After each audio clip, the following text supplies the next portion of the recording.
7 minuta. Faleminderit e nderuar nënkryetare. Në fakt është një interpelancë realisht urgjente, sepse bëhet fjalë për 2.000 mësues që janë në sistemin arsimor shqiptar.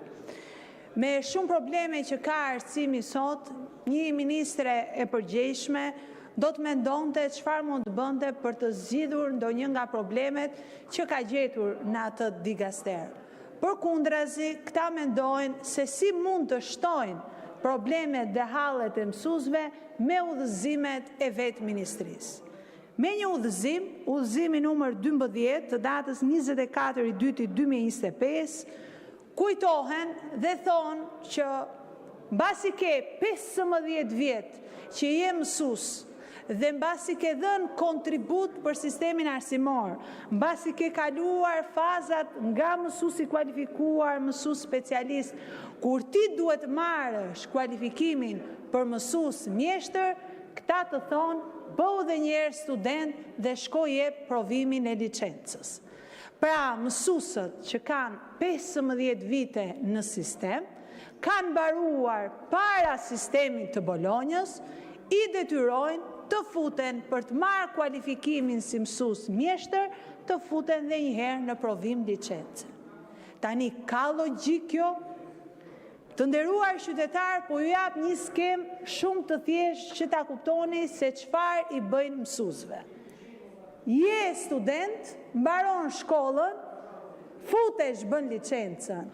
Mbasi bën licencën, për 3 vite ke të drejtë të kualifikohesh mësues i kualifikuar. Mbas 6 vitesh ke të drejtë të kualifikohesh mësues specialist. Dhe mbas 15 vitesh ke të drejtë të kualifikohesh mësues mjeshtër. Dhe këta që janë këtu për mësues mjeshtër janë rreth moshës 40-45 vjeçare që kanë rreth 15 vite karrierë. Kur vinë këtu për të bërë mësues mjeshtër, këta i thonë, nga këtu, e di ç'ke shko prap këtu, jep një licencë, jep një provim përsëri, se je i pa kualifikuar për të qenë mësues. Kur këta jo vetëm janë mësues, po një pjesë e tyre kanë bërë dhe këtë shkollën e famshme të drejtorëve, janë edhe drejtorë, po duhet japin prap licencën për të qenë mësues. Me këtë logjik i bie që dhe këta nxënësit që kanë nxënësit e këtyre dhe kanë mbaruar shkollën me mësues të pa licencuar, ati kthejmë dhe njëherë dhe këtyre t'ju bëjmë provimet, se e kanë marrë me mësues pa licencuar, pa le çka ka ndodhur. Po thënë, këto janë absurditete. Apo si ne këtu të nderuar koleg, ke mbaruar shumica besoj shkollat pa maturën shtetërore, se matura shtetërore është fut shumë vonë dhe duhet të jetë shumë i vogël, dhe të na thonë kur jemi për të kualifikuar për titullin profesor i asociuar, na thotë, o po ti s'ke bërë maturën shtetërore, shko ktheu bë dhe njerë maturën shtetërore, Zoja Kumbaro dhe unë të dyja bashkë, me qënë se të dyja nuk kemi bërë maturë shtetërore. Dhe tani ligji e ka të bëjmë maturë shtetërore. Këto janë absurditete, të cilat ju i bëni me qëllim, duke ngatruar qëllimisht kriteret e punësimit me kriteret e kualifikimit. Kriteret e punësimit sot për të bërë mësues e kanë të detyrueshme licencën. Në kohën kur këta mësues janë punësuar, nuk ka qenë e detyrueshme licenca. Kanë marrë një diplomë i cila e kishte vetvetiu titullin mësues, dhe mbasi u fut sistemi i Bolonjës, nuk kishte më titullin mësues, por kishte mbaruar për mësuesi. Pra kur janë punësuar, nuk ka qenë e nevojshme për ta pasur licencën, dhe licenca është kriter punësimi, ndërsa kriter kualifikimi, ligji i ka të përcaktuara çfarë përmban dosja dhe si janë kualifikuar ata nga një stad, Zoja Kumbaro, te stadi tjetër pa qenë të licencuar, sepse ata janë kualifikuar, kanë kaluar mësues i kualifikuar, ka kaluar mësues specialist, pa licencuar.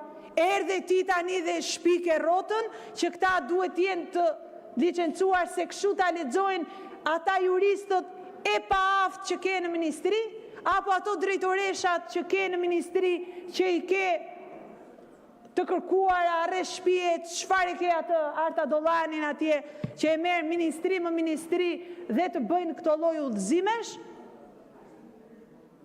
është totalisht shëmbje e sistemit juridik.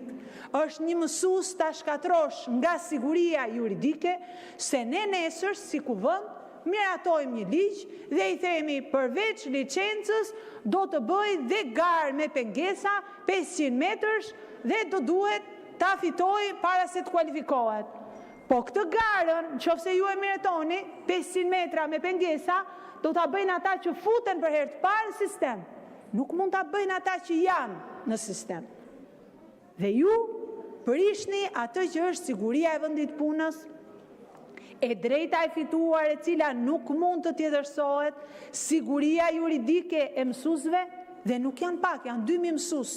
Tani imagjinoni të dashur kolegë që këta 2000 mësues jo vetëm kanë stresin që duhet të mësojnë të kthehen edhe një herë gjërave që janë shkëputur që kur ishin student, do të paguajnë dhe 100.000 lekë për aplikimin dhe sot ne në rendin e ditës kemi një pikë tjetër që thotë këtë qendrën e shërbimeve arsimore që jep licencimin për mësuesit ta marri privati dhe llogarisni 2000 mësues nga 100.000 lekë, 200 milion lekë janë vetëm shëndet fjalë vërtet, janë vetëm nga ky detyrim që i vendos zonja Kumbaro me detyrim për të çuar paratë e një privat, se këtu është bërë skem, njëra dorë lan tjetrën, të dyja pasurohen.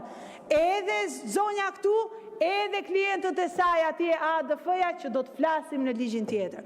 Por nuk mund të bësh udhëzime për interesa private. Nuk mund të bësh udhëzime për të prishur të drejtën e fituar nga mësuesi. Mësues të cilët janë duke dhënë mësim, mësues që kanë 15 vite në sistem, ti trajtosh si student dhe të ngatrosh kriteret e punësimit me kriteret e kualifikimit, do të thotë dasha keqësi në rastin më të mirë dhe në rastin më të keq një marrëveshje okulte për të pasuruar kurrizë të mësuesve dhe për të vendosur një standard për të merruar mësuesit shqiptar dhe për të bërë ata që të ikin nga sistemi nga syt këmbët. Faleminderit.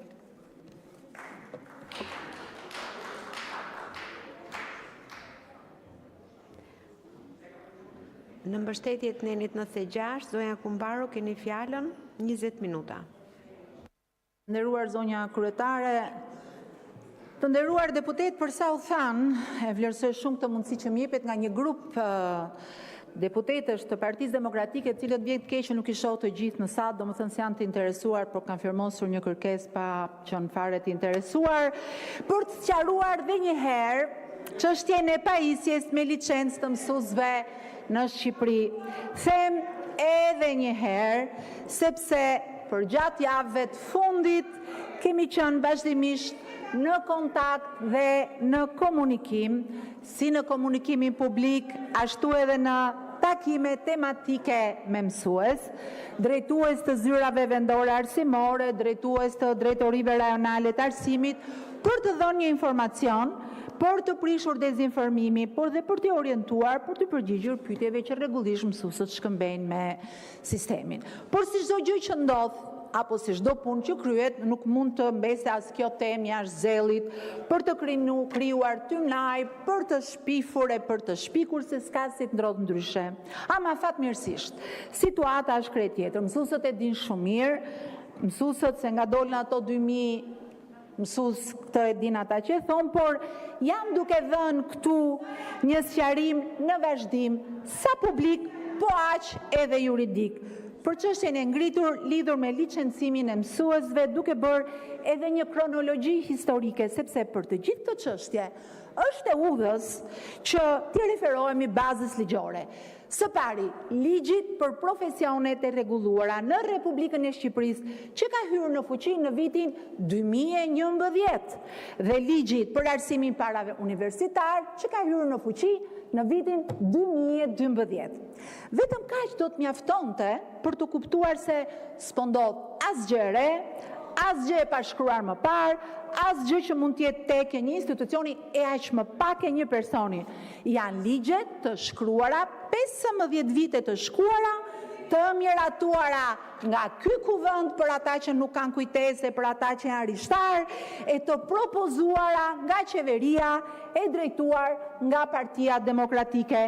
Konkretisht, profesioni mësuesit është parashikuar për herë të parë si profesioni rregulluar në zbatim të ligjit për profesionet e rregulluara në Republikën e Shqipërisë, ligji vitit 2010, në zbatim të ligjit 10.357, datë 16/12/2010 për një shtesë në ligjin 10.171, datë 22/10/2009 për profesionet e rregulluara në Republikën e Shqipërisë, dhe që ka hyrë në fuqi në janar të vitit 2011.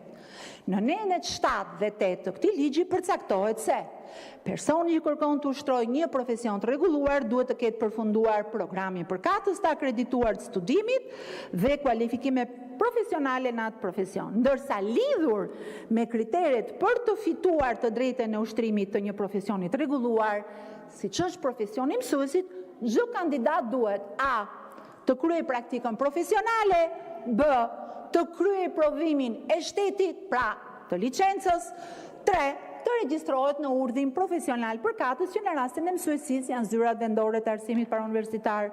Në të gjitha udhësimet e nxjerra në vite nga të gjithë ministrat e arsimit pas hyrjes në fuqi të ligjit, që nga janari 2013, që keni qenë ju e deri më sot, është situar rregullisht detyrimi i respektimit të nenit 57 të ligjit 69/2012 për arsimin parauniversitar që citova më sipër.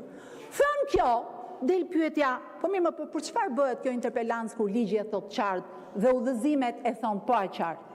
Është ngritur një pretendim në fakt se mos pasja e licencës së ushtrimit profesionit të mësuesit, ose më saktë mos dhënia e provimit të shtetit për mësuesinë, që nga një kusht i ri që u shpik tani, që nga shpikur si pengesë e qëllimshme që nuk e lejon mësuesin të kualifikohet. Nuk bëhet fjalë për një kërkesë të re të nderuar.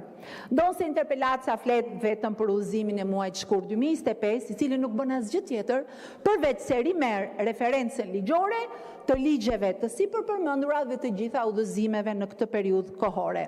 Detyrimi për licencimin e mësuesve ka filluar që me miratimin e ligjit numër 69 të 2012-s, më pas me ligjin 48 të 2018-s, i cili ka amenduar ligjin 157, ka saktësuar edhe më qartë, edhe më në detaje, detyrimin e provimit të shtetit, që e citoj si më poshtë.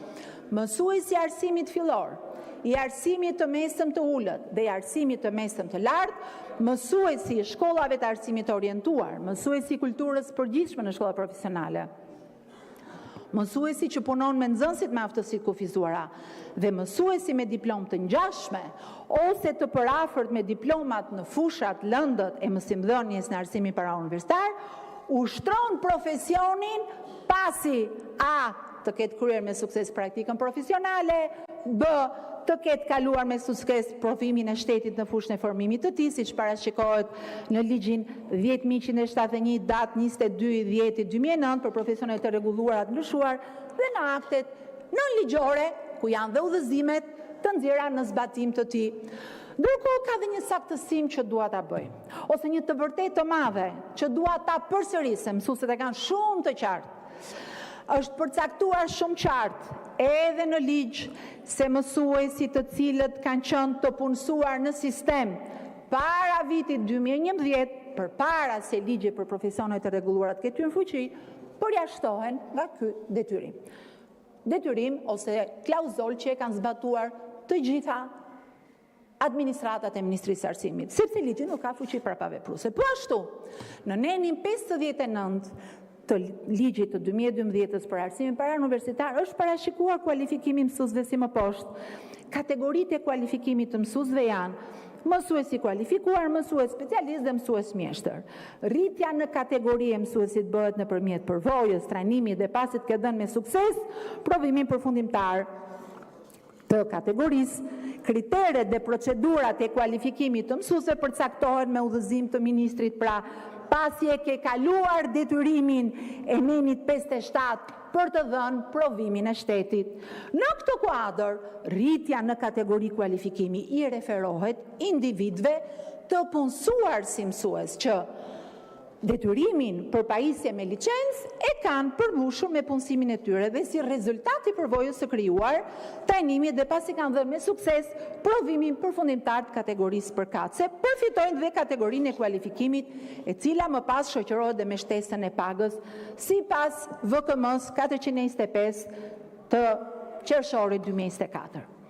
Ndërkohë, në komunikim në vetë të parë me mësues nga e gjithë Shqipëria, jam dëshmitare se si plot mësues të cilët pavarësisht se janë punësuar para vitit 2011 dhe janë të përjashtuar nga detyrimi ligjor i dhënies provimit, kanë shprehur vullnetin për ta dhënë këtë provim të shtetit sepse u shërben si një dokument garancie në afatgjat, por edhe si një sfidë personale për konsolidimin në profesionin e tyre.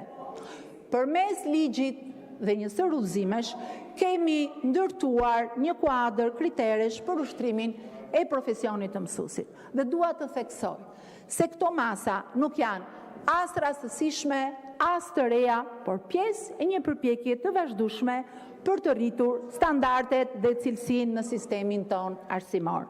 Dhe sidomos, ndërtimi i sistemit të meritokracisë në këtë profesion, kaq të rëndësishëm nga portali Mësues për Shqipërinë, që sot i bën mësuesit dinjitoz, të pavarur nga interesat e radhës dhe që nuk janë në mëshirën e partisë ashtu siç i keni përdorur ju për vite e vite të tëra që i hishnit dhe i fusnit sa herë ju donte qefi.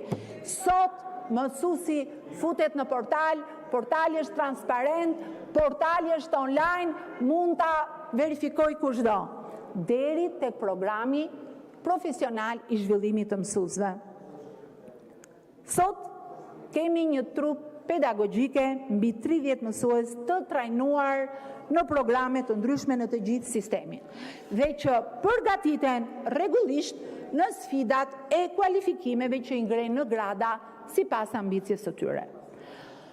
Edhe një herë, dhënia e provimit të shtetit nuk është pengesë, por garanci, është instrument që vendos barazi për të gjithë ata që hyjnë në profesion, duke siguruar që çdo mësues të përmbush të njëjtat standarde profesionale, pavarësisht kohës apo mënyrës së hyrjes në sistem. Pavarësisht se të dyja këto ligje që përmenda janë të periudhës 2010-2012, janë ligje bazë, janë ligje që rregullojnë sot e kësaj dite jetën profesionale për profesionet e rregulluara që japin provimin e shtetit, ashtu sikurse edhe sistemin e arsimit parauniversitar. Janë ligje të propozuara në kohën e qeverisjes nga forca politike në këtë krah të sallës, por janë ligje të cilat kanë rregulluar, vazhdojnë të rregullojnë duke përmirësuar rregullat e tyre në këtë hapësirë, dhe të cilët të gjithë kemi detyrimin t'i zbatojmë. Prandaj, në këtë mënyrë ne mbrojmë jo vetëm integritetin e profesionit të mësuesit, por mbi të gjitha interesin e nxënësve dhe cilësinë e arsimit që ata marrin. Është e rëndësishme të qartësohet se ky proces nuk synon të krijojë pasiguri apo të penalizojë askënd, por të ndërtojë një sistem më të drejtë, më të qëndrueshëm dhe afatgjatë. Dhe mbi të gjitha, dua ta them shumë qartë. Nuk preket askush dhe nuk lëvizet askush nga puna. Ju keni akoma kujtesën atyre që bënit me mësuesët, edhe prandaj shpifni dhe shpikni. Nuk preket asnjë mësues në pozicionin e vet, por po shoqërojmë me komunikim dhe trajnim ata pak mësues që ende nuk e kanë kryer këtë detyrim ligjor, sepse ata të vazhdojnë të japin mësim, sepse interesi më i madh është interesi i nxënësve kudo që janë që të kenë një mësues, dhe një mësues me përvojë që jep mësim është shumë më i vlefshëm në një shkollë ku nuk ka mësues. dhe nuk u cënohet as pak siguria juridike apo profesionale, të cilën nuk e di se nga e shpikët. Boll shpifët se shpikja nuk i bën dhe shpifja nuk i bën der askujt.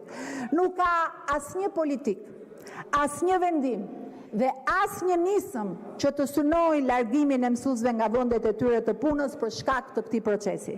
Përkundrazi, po krijojmë mundësi për zhvillim profesional, për rritjen karrierë dhe për një vlerësim më të drejtë të kontributit të tyre, siç është dhe programi i zhvillimit profesional të mësuesve që ka nisur për rreth 20.000 mësues tani që flasim, në bashkëpunim me 9 universitete publike që vitin e kaluar dhe vijon dhe këtë vit.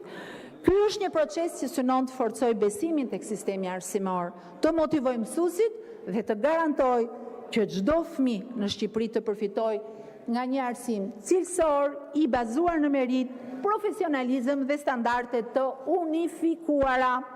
Kjo çështje nuk është një vendimarrje e momentit, por një vazhdimsi logjike, një kuadri ligjor që daton në vitin 2010-2012, po aq edhe institucional të ndërtuar për vitesh, me një qëllim të vetëm, që unë besoj fort ka qenë dhe qëllimi i atyre 2 ligjeve që ju keni propozuar, rritja e cilësisë në arsimin shqiptar. Ne kemi zgjedhur rrugën e standardeve dhe të meritës, sepse vetëm kështu mund të ndërtojmë një sistem arsimor që i përgjigjet sfidave të kohës dhe pritshmërive të publikut. Me shumë krenari për mësuesit tanë, mund t'ju them se në provimin e fundit të kualifikimit, ku morën pjesë rreth 2010 mësues, kalueshmëria ishte 83%, krahasuar me 54% 2 vite më parë. Mësuesit janë shtylla e sistemit dhe çdo politik që ndërmerret ka në qendër mbështetjen, fuqizimin dhe vlerësimin e tyre. Dhe është e rëndësishme sot të mos keq interpretojmë, akoma më keq të mos dezinformojmë, por të kuptojmë ligjet në thelbin e tyre, pavarësisht në cilin vit janë miratuar, si mekanizma që garantojnë drejtësi, transparencë dhe zhvillim profesional të vazhdueshëm. Ne nuk po vendosim bariera, por po ndërtojmë ura që lidhin përvojën me standardin dhe profesionin me dinjitetin që meriton. Faleminderit për vëmendjen.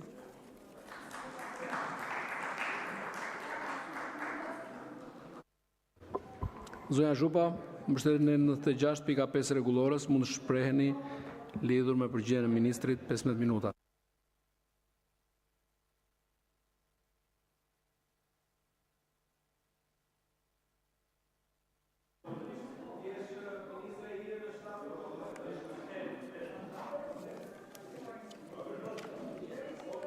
Faleminderit, nderuar kryetar.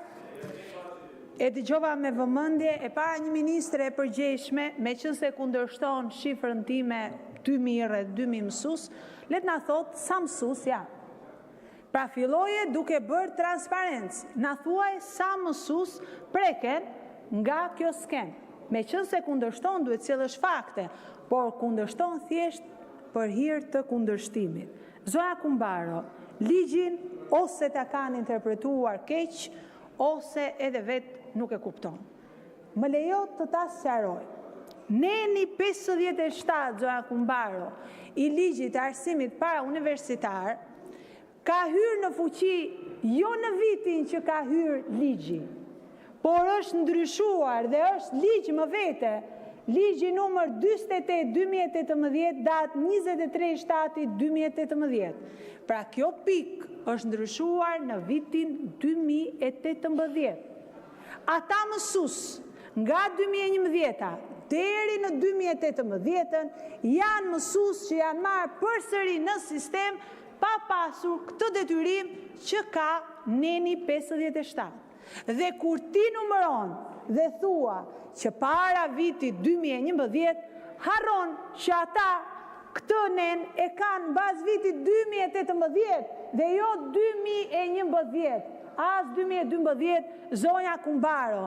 Lexojnë, jepini, merrni një jurist atje, mos i merrni gjithë patronazhist, mos i merrni gjithë korruptuar, mos e mbani sekretarin e përgjithshëm që ja u kanë nxjerrë KLSH-ja në 4 raporte për shkarkime për ndjekje penale e ti vazhdon e mban. Mos e mbaj Artadollani që kërkuar nga drejtësia drejtore kudo që vete ti. Merr një jurist, mbaj 30 patronazhist, po merr dhe një jurist që të ta lexoj, që ndryshimi i vitit 2018 nuk mund të afektojë ata që janë marrë në sistem përpara këtij viti. Është kaq e thjeshtë. Ligji që citon ti Joni, po ashtu është shumë i saktë dhe është korrekt. Dhe ta thot zonja ministre në neni 9, lexoje ligjin. Ligji i mbron mësuesët, ti i shkatron. Ligji thot përjashtohet nga detyrimi për të dhënë provimin e shtetit dhe pika 4A kush? Profesionisti që në çastin e hyrjes fuqit të këtij ligjit e ushtron profesionin e rregulluar. Pra mësuesët që janë duke ushtruar profesionin e rregulluar përjashtohen. Çka ka këtu edhe viti 3 juridik dita kuptoj. Janë të përjashtuar. Si mund të kesh ti 15 vjet që je mësues, ke kaluar 2 palë kualifikime dhe të futesh mbrapa provim. Le pastaj kur thua që ata e kanë me qef. Ata kanë qef thot futen provim. Domethënë kjo ishte perla e perlave. Kanë qef ata të paguajnë 100.000 lekë, të shkojnë të japin testim për hobi. Domethënë vetëm ti mund ta thuash këtë. Ndërkohë që mësuesët jo që s'kan qef, po që është stres shumë i madh dhe është ulje e dinjitetit të tyre, është ulje e profesionalizmit të tyre. Sindikata e Bashkuar e Arsimit Shqiptar të ka sjellë shkresë në emër të mësuesve, të ka bërë kërkesë edhe për shifrat. Janë në gjykata administrative mësuesët, me qendrat që i përfaqësojnë dhe me sindikatat që i përfaqësojnë për të hequr ty udhëzimin, kurse ti thuaj e kanë qef mësuesët të bëjnë provimin e licencës si studentët, ndërkohë që kanë 15 vite.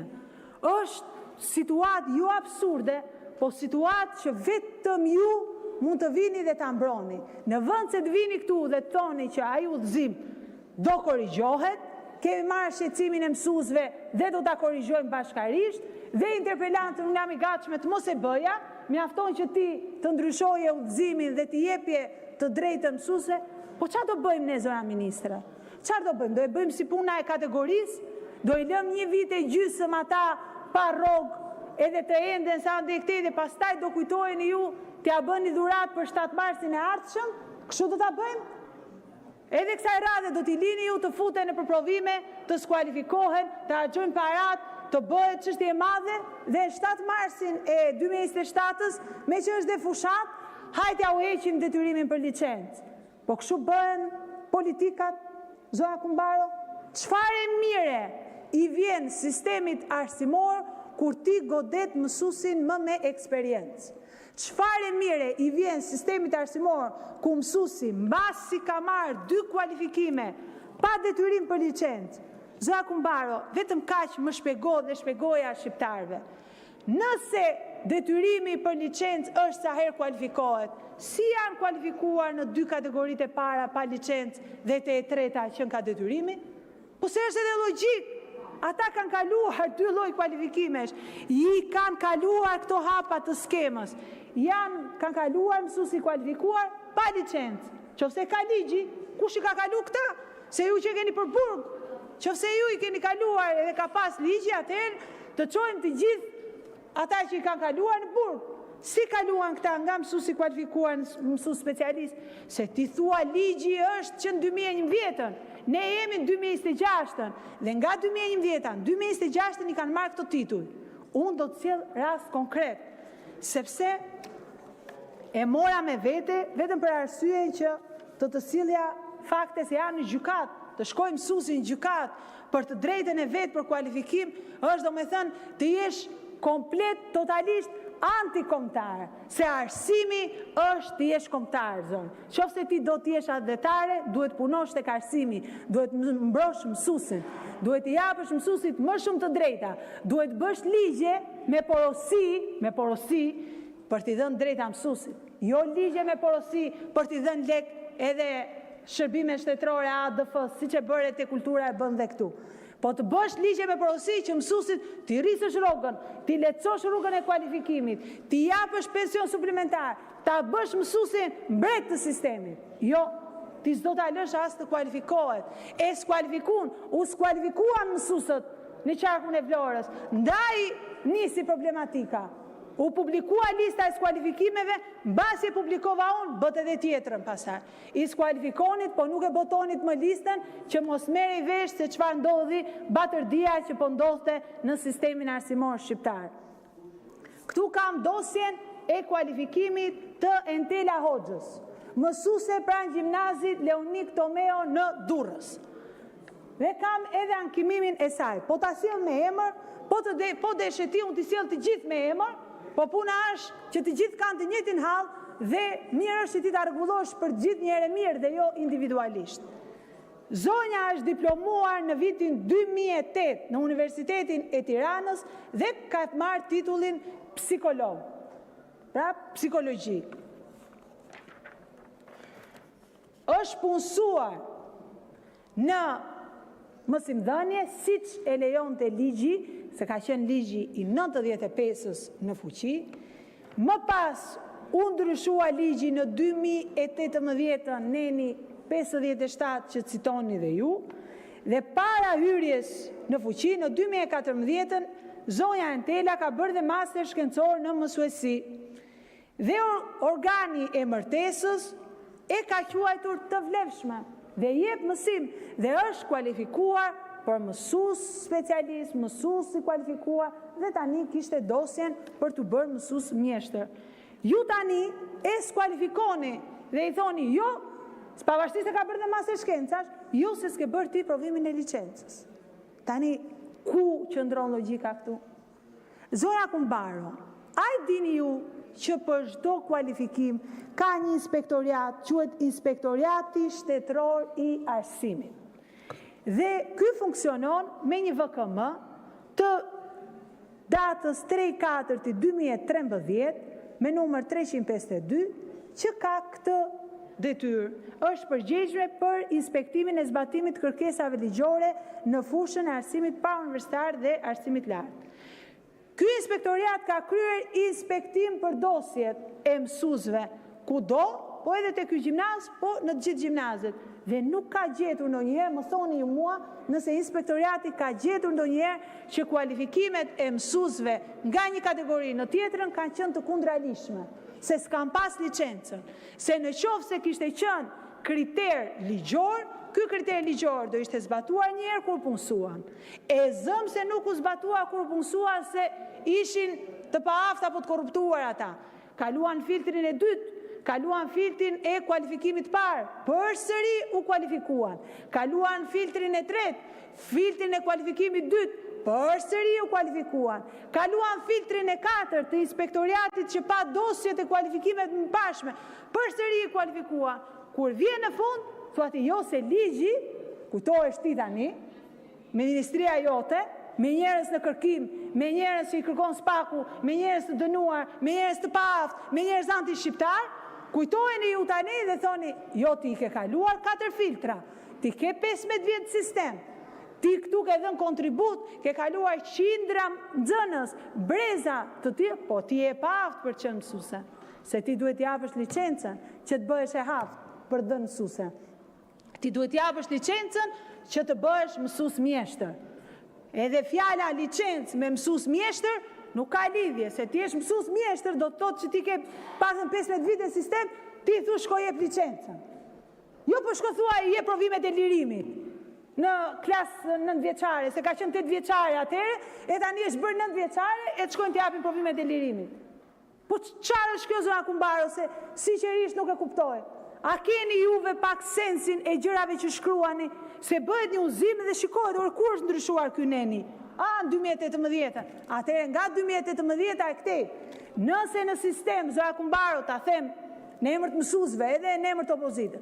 Nëse në sistem nga 2018 e këtej ke mësues pa licencë, e para është faji juaj, se s'duhet i kishit futur pa licencë nga 2018, por nëse i ke, le të futen në provim për licencë, sepse e ka pasur ligji.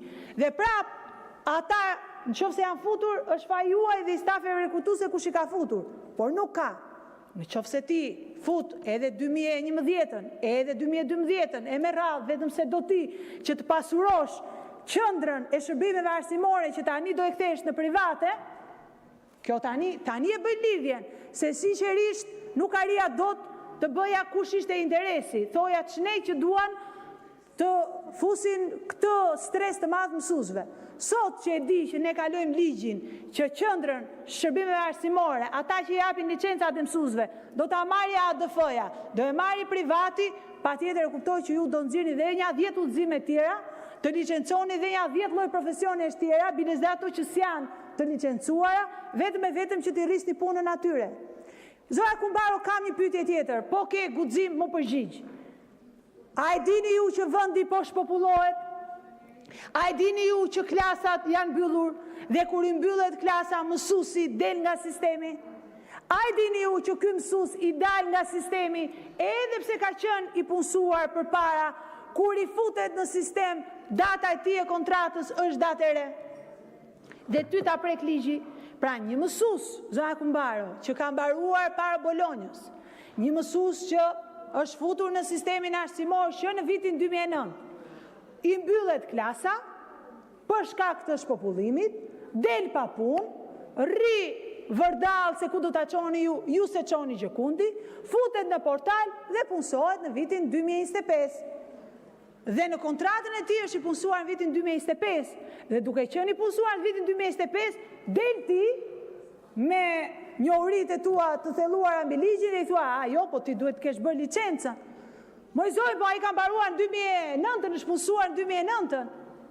Pse u shpopullove ti vendin, pse shkatrove ti vendin, pse mjerove ti vendin, duhet të mbaj përgjegjësi mësuesi? Pse ikin njerëzit nga syt këmbët nga Shqipëria se ke qeverisni ju, duhet i bjerë barra mësuesit? Po a jeni në vete? A kuptoni se çfarë po bëni? A kuptoni që janë 2000 mësues? Nuk janë pak.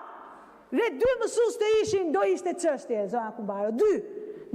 Se ai që e merr të drejtën në sistem dhe të sakrifikon, është mësues me ato rroga qesharake, me atë status qesharak që i jepni juve, ai ka drejtën të mbrohet interesi jo në parlament, po kudo. Jo më 2000 mësues. 2000 mësues që ti i trajton sikur ti je nxënës të universitetit. E pse? Pse duhet ja hedhin poshtë eksperiencën e tyre? Pse do ja hedhin poshtë kontributin e tyre? Pse më e rëndësishme për shtetin është ti marrësh parat për qendrën e shërbimeve arsimore për ADF-n, apo ti japësh atyre rehatin për të ushtruar profesionin për të pas garanci? Se ne, si ligjvënës, duhet kemi një detyrë themelore, detyrë që ligji t'i shërbej interesit publik, detyrë që të mbrojmë arsimin, detyrë që të mbrojmë nxënësit e Shqipërisë. Nuk mund të kemi ne detyrë të nxjerrim udhëzime duke keq interpretuar dhe duke mos kuptuar fare ligjin. Edhe me pa pikën e logjikës thua ky ligj ka qenë. Nëse ka qenë, do duhet i duaj për çdo hap kategorie mësuesve. Dhe nuk i është dashur. Dhe nuk e kanë bërë. Se ndryshe s'do arrini mësues mjeshtër, po s'kaluan 2 fazat e para. Kështu që do të Përfundoni. Do të lutesha me shumë sinqeritet, do të lutesha 3 herë, hiq dorë nga ai udhëzim, hiq dorë nga masakra që po i bën mësuesve, quaj arritjen tënde personale autoreflektuese dhe mos vazhdo më me këtë diskutimin që kanë qef provimet mësuesët e kanë si hobi me dhënë një provim licence. Faleminderit. Ju lutem mbani parasysh që kemi një kod sjellje në Kuvendin e Shqipërisë, i cili përcakton dhe mënyrën se si duhet drejtohemi njëri tjetrit, kolegut, nuk mund drejtohemi me ti. Jo e mund të duket e tepruar, unë e më detyruar t'ja u kujtoj, neni 11.1 gjatë zhvillimit të seanca plenare, mbledhjeve të organeve të Kuvendit dhe komisioneve parlamentare dhe në veprimtaritë e tjera parlamentare, deputeti ju drejtohet të tretëve me mirësjellje i e nderuar. I nderuar, e nderuar. Jo pa meqense po flasim për edukimin. Faleminderit. Zoja ministre, nëse kërkoni shprehjen përsëri, pra në mbështetjen e nenit 96.5, keni edhe 3 minuta kohë. Faleminderit zoti kryetar, të nderuar deputet, sërish u dezinformua publiku. Neni 57.4 e ligjit 69 të vitit 2012 thot, mendoja që e dinit përderisa e keni bërë vetë, por po e citoj sepse ju nuk e cituat. Mësuesi i arsimit fillor dhe i arsimit të mesëm ka të drejtën e ushtrimit të profesionit të mësuesit vetëm pasi të ketë kryer me sukses praktikën profesionale dhe të ketë kaluar në provimin e shtetit, siç parashikohet në ligjin 10.171 të 2009 për profesionet e rregulluara. Mësuesi i arsimit fillor dhe arsimit mesëm. Nuk di ta shpjegoj pse keni haruar atë që jep mësim nga klasa e 6 në klasën e 9, por pikërisht këtë e saktëson 2018-a, mësuesi i arsimit fillor, i arsimit të mesëm të ulët dhe i arsimit të mesëm të lartë pra nga klasa e parë në klasën e 12 dhe saktëson të gjitha kategoritë që të mos ketë paqartësi, që të mos ketë pasiguri juridike dhe të mos ketë pasiguri profesionale dhe rimerë të njëjtat kushte si neni 57 i ligjit 2012. E para kjo, e dyta, sot që flasim, figurat të reja janë shtuar trupës pedagogjike të arsimtarve. Vetëm në vitin 2025 kemi 2670 mësues ndihmës që nuk kanë qenë më përpara, 686 koordinatorë cilësie dhe karriere që nuk kanë qenë më përpara, 329 oficer sigur janë të gjithë pjesë e trupës pedagogjikes, përmenda këtu psikologët e punonjësit social. Për të thënë që trupa e arsimtarëve vetëm mbështetet dhe nxitet, edhe për t'ju dhënë dhe një të dhënë tjetër. Sipas të statistikave në Ministrinë e Arsimit, në totalin e mësuesve prej 30.952 mësues, vetëm në përgjithësi në totalin e viteve kur ne kemi zhvilluar programin e zhvillimit profesional, 30.121 mësues janë trajnuar dhe asistuar në rritjen e cilësisë punës tyre. Dhe vetëm për vitin 2025 në bashkëpunim me universitetet publike, 26.709 mësues. Asnjë mësues, ju thoni preket, nuk preket askush nga detyrimet ligjore.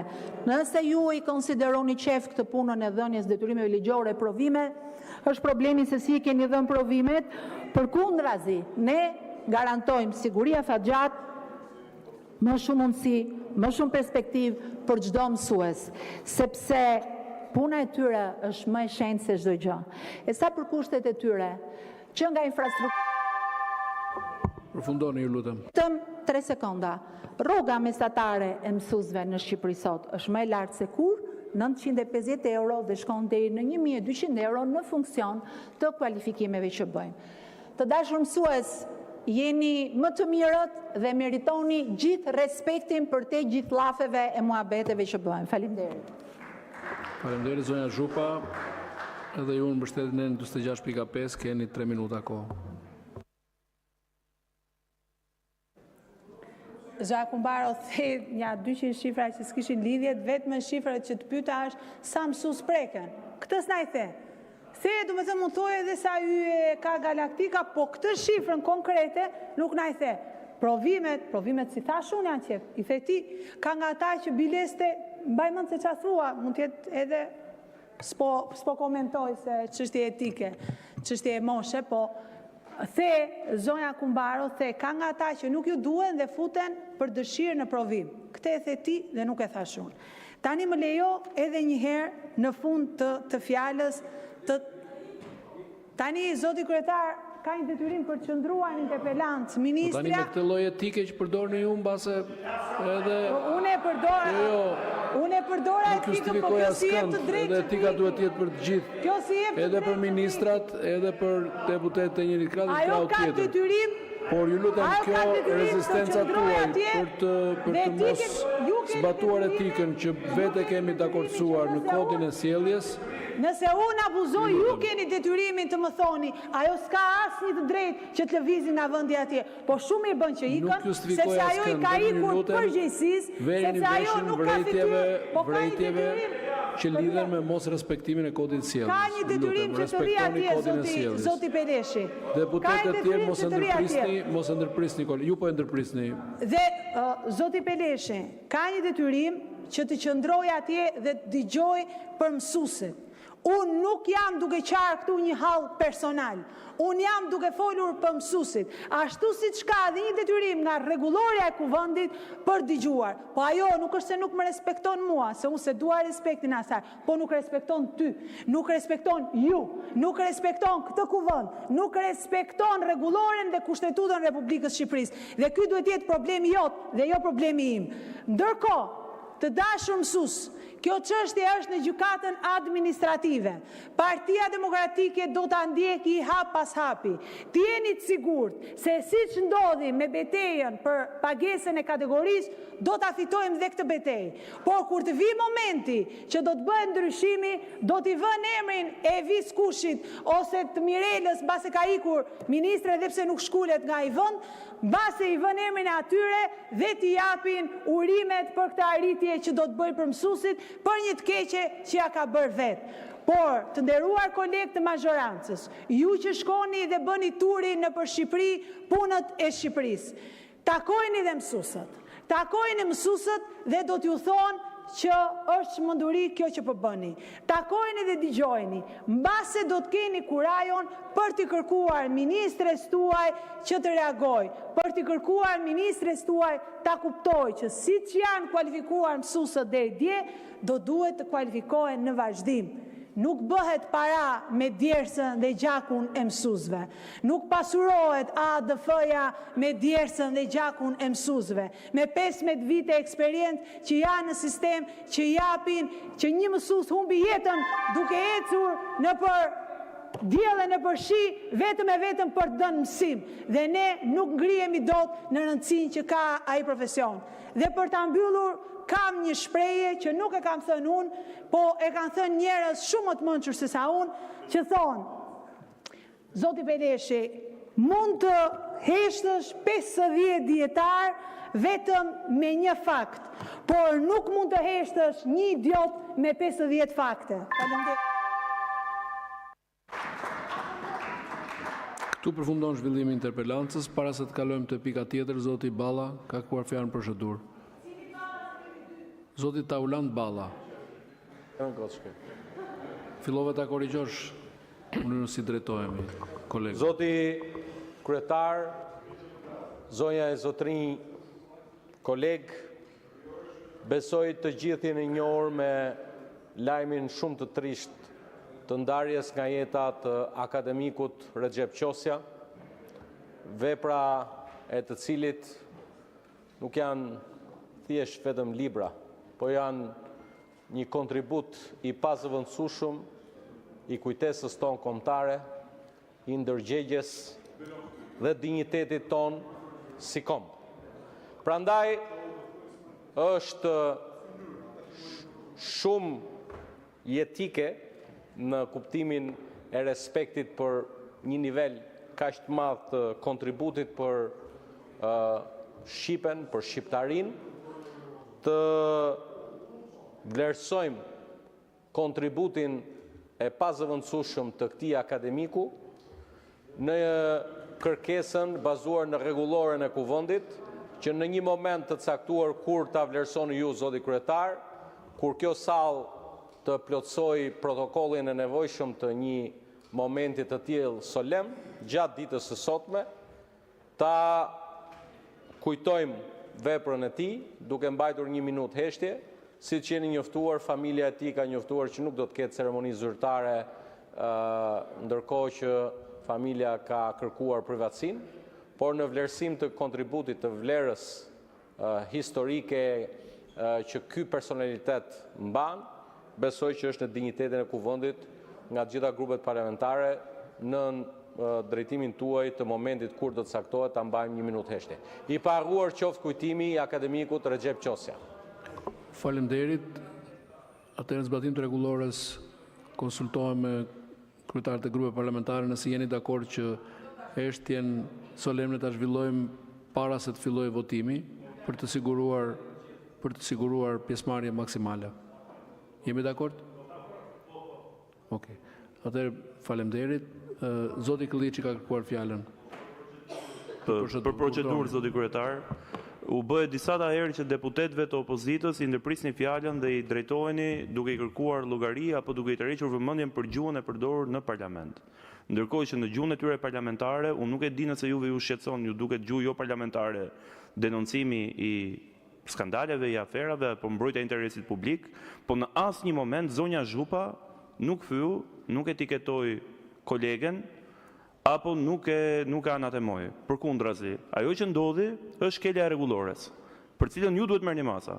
Ministrja ka detyrim bazuar në rregulloren e kuvendit që gjatë interpelancës të qëndrojë aty deri në fund të sesionit pyetjeve të përgjigjeve, të replikave me personin, me deputetin që ka kërkuar interpelancën. Dhe është zonja në fjalë që ka shkelur rregulloren, ndaj cilës ju duhet merrni masë. Dhe çuditërisht për herë ja harroni masat kur vjen puna ke majoranca dhe shihni çdo lloj problematike apo diskuri të deputetëve të opozitës. Këtu ishim prezent, e dëgjuam zonjën Zhupa, që të arrini të keni ankesë për zonjën Zhupa, unë nuk e di domethënë se çfarë rregullore, kujt rregullore i referoheni. Besoj as në Danimark, as në Norvegji, as në Finland, nuk do ta shkelte rregulloren as zonja Zhupa dhe asnjë nga zonjat e grupit parlamentar Partisë Demokratike. Për këtë arsye ju lutem tregoni i balancuar në qëndrimet tuaja dhe mos shihni vetëm me lup çdo lloj fjale, fjalie, sjellje, nuance, etiketimi që mund vi nga deputetët e opozitës. Ja ku e keni vendin bosh, keni gjatë gjithë kohës madje, gjatë çdo seance që ne vim, është detyrim edhe i ministrave të qëndrojnë këtu dhe nuk janë prezent. Më vjen mirë për hir të vërtetës që ministra për marrëdhënie me parlamentin u bë treta seancë, mos gaboj, që vion qëndroi, edhe ka qenë aktive, por këtu përveç asaj nuk ka as edhe një njerëz tjetër gjatë gjithë kohës. Se kryeministri dihet që ka punë tjera, ka gjën shumë ngarkuar në vende tjera. Por ju lutem shumë, tregoni i balancuar. Faleminderit. Faleminderit. Zoti Klliçi, së pari nuk mora ndonjë mas disiplinore referuar rregullores ndaj zonës Zhupa. Së dyti, ashtu si dhe ju e vlerësoj si kolege, padyshim. Së treti, mos keni merak për balancën, po është e vërtet ministrat duhet të qëndrojnë deri në fund kur ka interpelancë. Natyrisht kur nuk ka interpelancë ose s'ka një çështje të vetën, ministri nuk është të thënë të qëndrojë gjatë gjithë kohës në parlament. Po pra, duhet të qëndrojë këtu. Çfarë si doni ta them? Më shqip se kaq. Por kjo nëse shkel dikush rregulloren, nuk do të thotë se legjitimojmë gjithë të tjerët. Nëse doni ta heqim këtë pjesën e etikës me të cilën i drejtohemi njëri tjetrit nga kodi sjelljes, jemi në një proces të ndryshimit të rregullores, mund ta propozoni edhe ta bëjmë këtu pastaj të flasim si duam. Unë nuk kam fuqi vendimarrëse mbi rregulloren, unë thjesht zbatoj rregulloren. Unë kam vetëm një votë të rregulloria, ju siguroj që vota ime do jetë kundër heqjes kësaj pike nga kodi sjelljes, të paktën jo i rregullores, por si të vendos shumica. Nëse vendos shumica që ti thuash ministrit, deputetit, të kujdo krau ti, okej, e vendosim edhe unë do ta respektoj. Nëse në kodin e sjelljes tuhet ndryshe, unë do të tërheq vërejtje. Nuk kam marrë asnjë mas. Ndaj zoti Zhupa thjesht kam bërë një vërejtje për të gjithë. Pa e personalizuar, zonja Zhupa mos më keq kuptoni. Kalojmë te pika 5, 6 dhe 7 e rendit ditës. Interpelancë me ministrin e Shëndetësisë dhe Mirëqenies Sociale, zonjën Evis Sala, kërkuar nga deputeti Kliti Hoti. Interpelancë me ministrin e Shëndetësisë dhe Mirëqenies Sociale, zonjën Evis Sala, kërkuar nga deputeti Bars Paia. Interpelancë me ministrin e Shëndetësisë dhe Mirëqenies Sociale, zonja Evis Sala, kërkuar nga deputeti Arisa Xhixho. Këto interpelanca janë kërkuar në përputhje me nenin 80 të Kushtetutës dhe nenin 96 të rregullores kuvendit. Qëllimi i këtyre interpelancave është dhënia e shpjegimeve lidhur me gjendjen e shërbimit spitalor në Republikën e Shqipërisë në bazë të nenin 89.2 rregullores. Këto 3 interpelanca